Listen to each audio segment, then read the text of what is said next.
علیکم جی، کیا حال ہے؟ ٹھیک ہو؟ اچھا، فلسطین کے بارے میں ایک جو خبر ہے وہ بڑی گردش کر رہی ہے کہ جی فلسطین کے اندر بچوں کو بھیجا جا رہا ہے مختلف ملک میں، اور پاکستان میں اتنے بچے آ گئے، 4,000 بچے آ گئے، 6 آ گئے۔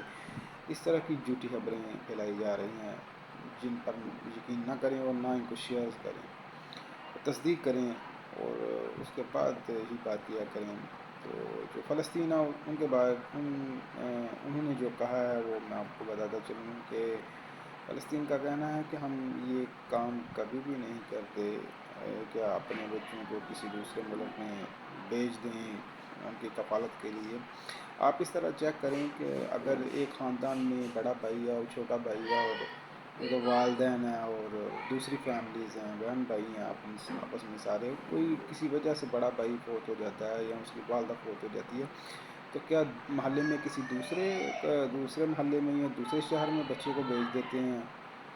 اور یہ مجھے تو لگتا ہے یہ جو شیئرز کرتے ہیں یا پوسٹ کرتے ہیں اس طرح کی، یہ اپنے بچوں کے ساتھ اسی طرح کرتے ہوں گے، بلکہ اس طرح نہیں ہوتا، بلکہ یہ ہوتا ہے کہ اگر بڑا بھائی کوئی چھوٹا اللہ معافی جو فوت ہو بھی گیا اس کے پیچھے بچے ہیں تو وہ دوسرے بھائی پالتے ہیں۔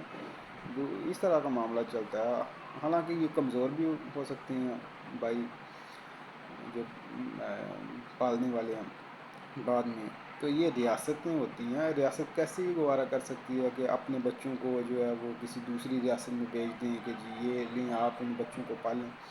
اس طرح نہیں ہوتا، بلکہ ریاست فلسطین نے یہ کہا ہے کہ ہم اپنے بچے کبھی بھی کسی کو نہیں دیں گے۔ اور دوسری بات یہ ہے کہ انہوں نے کہا کہ اگر آپ نے ڈونیشن بھی کرنی ہے فلسطین کے لیے تو وہ بھی ایک طریقہ کار ہے، ہماری امبیسی سے رابطہ کریں جو آپ کے ملک میں موجود ہوتی ہے، وہ آپ کو صحیح بندے تک پہنچائیں گے۔ جدھر آپ پیسے دیں یا کوئی بھی ڈونیشن کسی بھی طرح کی کرنا چاہتے ہیں تو ان سے رابطہ کریں، نہ کہ یار اگر نتھو خیرے کو آپ پیسے دیتے رہیں اور اپنا پیسہ بھی ضائع کریں اور وقت بھی ضائع کریں۔ یہ دو بات تھی جو میں نے بہت ضروری سمجھی کہ آپ کے ساتھ شیئر کروں۔ جی بہت شکریہ، اللہ حافظ۔